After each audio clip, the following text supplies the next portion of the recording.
So to move on to talk a little bit about deep learning, to give you some background for the rest of the talk. So deep learning is something that was originally inspired by neuroscience. So we know that in the brain we have these neural networks that are made up of neurons in the brain that connect together, and then we get signals propagated from upstream neurons to downstream neurons. And then with each layer of neurons, we get a higher level of processing that happens. So if you look on the right here, this green neuron has an input from the red and the orange neuron. And then if those two, say that if they fire at the same time, then the green can get an input from both. And then the green might then fire as a result and pass the signal on. We have reason to believe that these architectures could be very useful for solving a very wide range of problems because of studies done in the brain.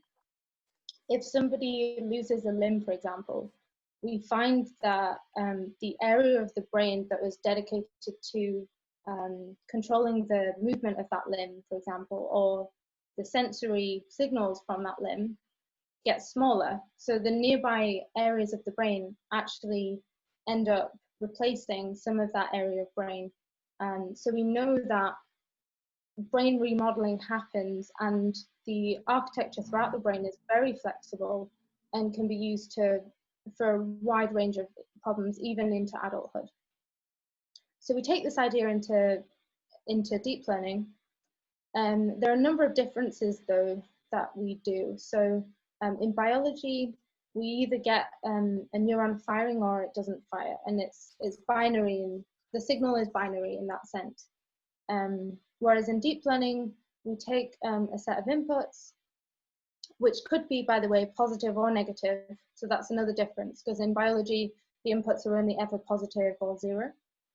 And then we then aggregate them in a similar way to biology.